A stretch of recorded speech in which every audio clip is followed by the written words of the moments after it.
Dans cette séance, nous allons voir comment calculer des sommes ou bien des pigments en utilisant le lemme ou bien la moyenne de César. Donc nous avons ici un exemple, si la limite de pigma k allant de 1 jusqu'à n, de 1 plus tawa sur k, le taux exposant k sur n, avec n tend vers plus l'infini.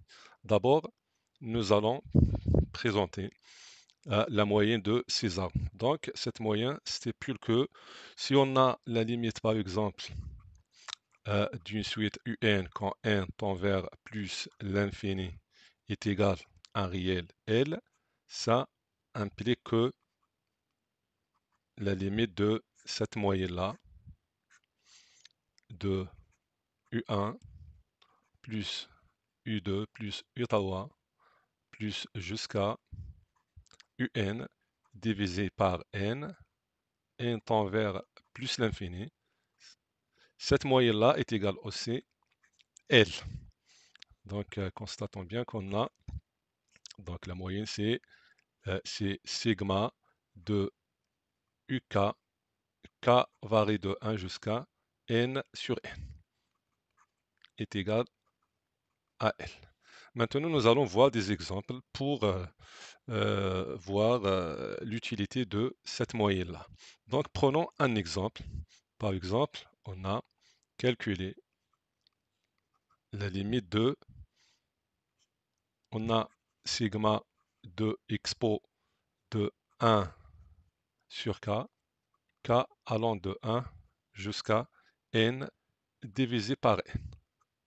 Donc, une fois qu'on voit sur n, on doit penser à la moyenne de César.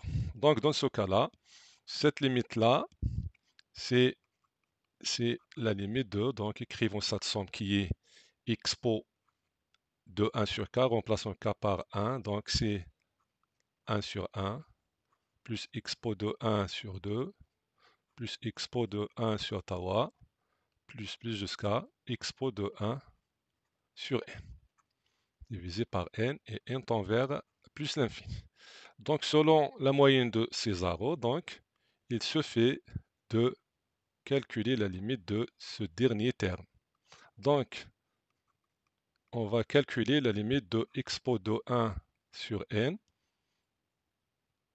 quand n tend vers plus l'infini. Donc, puisque n tend vers plus l'infini, donc 1 sur n tend vers 0. Donc, ça est égal à expo de 0 qui est 1. Donc, cette limite-là est égale à 1. Donc, la limite de la somme expo de 1 sur k, k allant de 1 jusqu'à n sur n tend vers plus l'infini est égale à 1. Mais faites attention, l'implication de la moyenne de Césaro, c'est que si on a la limite de un est égale à L, ça implique que la limite de sigma de UK, k allant de 1 jusqu'à n sur n est égale à L. Donc, faites attention qu'on a l'implication, c'est-à-dire que le contraire n'est pas valable, ou bien n'est pas vrai. Pourquoi? Parce qu'on a des cas dans lesquels que la moyenne de Césaro admet une limite, tandis que UN est divergente. C'est-à-dire que la moyenne de Césaro peut être convergente, tandis que UN sera divergente. C'est comme le cas d'une suite, par exemple, moins 1 exposant n. Dans ce cas-là, la moyenne de Césaro est convergente, c'est-à-dire admet une limite L. Par contre, UN, qui est égal à moins 1 exposant n, donc prenons cet exemple, UN qui est égal à moins 1 exposant n, est divergente. Passons à un autre exemple, qui est calculer par exemple la limite de sigma de ln de 1 plus 1 sur k sur n, k allant de 1 jusqu'à n tend vers plus l'infini. Donc est égal, si la limite de quoi? Si la limite de... Donc remplaçons k avec ses valeurs de 1 jusqu'à n. Donc c'est ln, donc on a ln de 1 plus 1 sur 1 plus ln 1 plus 1 sur 2, etc. jusqu'à ln de 1 plus 1 sur n, divisé par n, et n tend vers plus l'infini. Donc il suffit de calculer cette limite-là, la limite de ln. Donc nous allons calculer cette limite, donc la limite de ln de 1 plus 1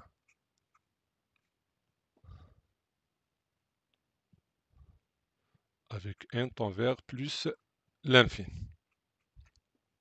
Donc on a 1 sur n, puisque n tend vers plus l'infini, 1 sur n tend vers 0, donc il nous reste ln de 1 qui est égal à 0, donc cette limite-là est égale à 0.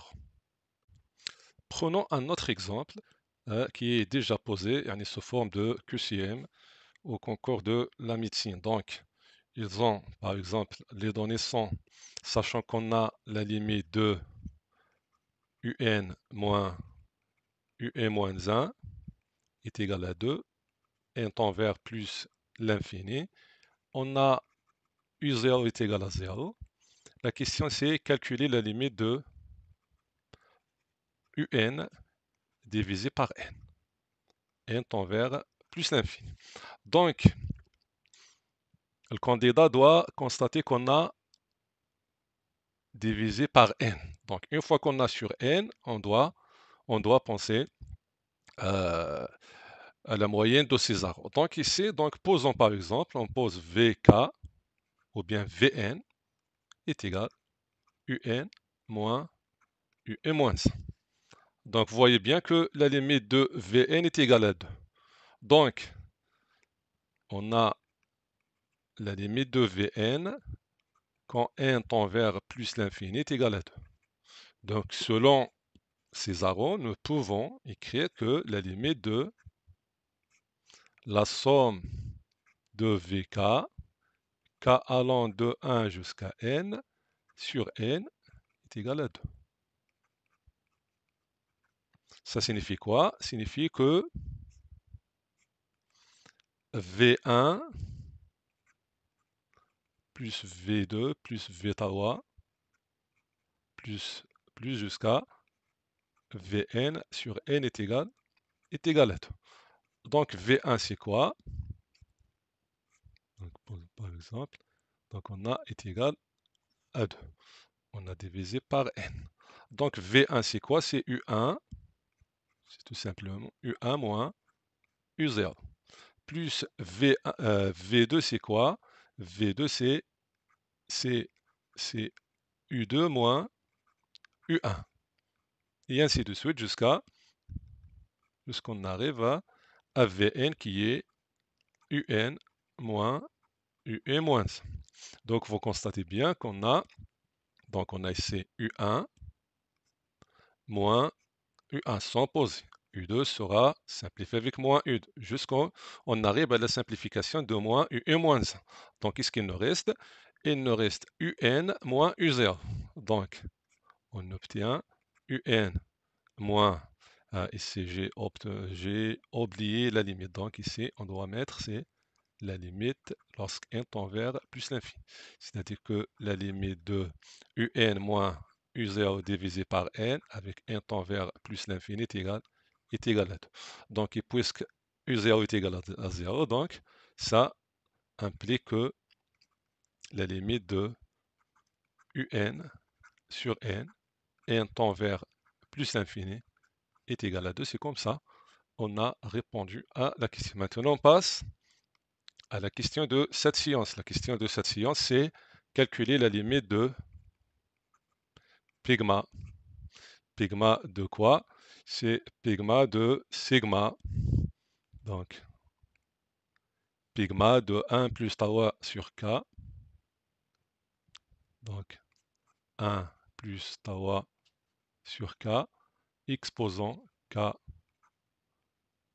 avec k allant de 1 jusqu'à n.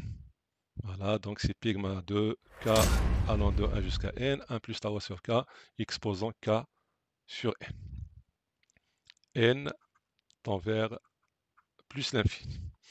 Donc, posons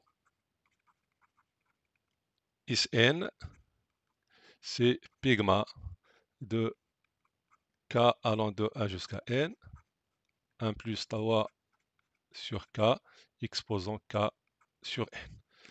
Donc, vous voyez bien qu'on a la limite de S1 quand n tend vers plus l'infini. Donc, au lieu de travailler avec pigma, je préfère de transformer pigma en sigma. Donc, je vais introduire logarithme des périodes. Donc, on pose Tn, qui est ln de Sn. On a déjà expliqué que ln transforme pigma en sigma. Donc, ln de Sn, c'est tout simplement c'est sigma k allant de 1 jusqu'à n de ln de 1 plus 3 sur k exposant k sur n. Ça, c'est sigma k allant de 1 jusqu'à n. Donc, on sait bien que ln de a exposant n, c'est n ln. Donc, ça nous donne k sur n ln de 1 plus tawa sur k. Donc, Tn, donc puisqu'on a 1 sur n est constante, donc on fait sortir 1 sur n. Donc est égal à 1 sur n, sigma k de 1 jusqu'à n, k ln de 1 plus 3 sur k. Donc une fois qu'on a la division sur n, on doit penser à la moyenne de ces arômes. Donc dans ce cas-là, nous pouvons appliquer la moyenne de ces arômes. Donc Tn c'est quoi? Tn, tout simplement, c'est donc on a sur n, c'est 1 sur n. Maintenant, on va remplacer k par ces valeurs. Donc la première valeur de k, c'est 1. Donc on a 1 fois ln de 1 plus tawa sur 1. Puis 2 fois ln de 1 plus 3 sur 2. Plus 3 ln de 1, etc. Jusqu'on arrive à n ln de 1 plus 3 sur n. Donc, selon ces arrows, donc, on va calculer la limite de ce dernier terme, qui est n. Donc, on va calculer la limite de n. Donc, calculons la limite de n ln de 1 plus 3 sur n, avec n tend vers plus l'infini. Dans ce cas-là, on constate qu'on a une limite usuelle de ln. Donc, on va écrire cette limite sous forme de ln de 1 plus 3 sur n. Donc, au lieu de multiplier fois n, donc on divise par 1 sur n. Et n tend vers plus l'infini. Donc, ça nous donne, c'est la limite de... On va multiplier fois 3 et diviser par 3. Donc, ln de 1 plus 3 sur n. Ici, on a 3 sur n. Avec n tend vers plus l'infini. Donc, changeons la variable. Nous pouvons écrire ici la limite de 3 fois ln de 1 plus x par exemple, divisé par x, avec x tend vers 0. Pourquoi? Parce que x est égal à 1 sur n. N tend vers plus l'infini, donc x tend vers 0. Cette limite-là, c'est une limite qui est usuelle, est égale à 1, donc ça nous donne 3. Donc, puisque cette limite est égale à 3, donc nous pouvons, voilà, donc Tn, donc puisque la limite de n est ln de 1 plus tau a sur n, ça tend vers 3, selon ces arrows, donc, nous pouvons déduire que la limite de Tn est égale à 3. Donc, dans ce cas-là, on a la limite de Tn quand n tend vers plus l'infini est égal à 3. Sachant qu'on a Tn, c'est ln de Sn, ça équivaut que Sn est égal expo de Tn. Alors, la limite de Sn, quand n tend vers plus l'infini est égal, c'est la limite de expo de Tn, n tend vers plus l'infini, et puisque Tn tend vers 3, donc ça nous donne expo de 3. Donc c'est comme ça, on est arrivé à la fin de cet exercice-là. Assalamu alaikum.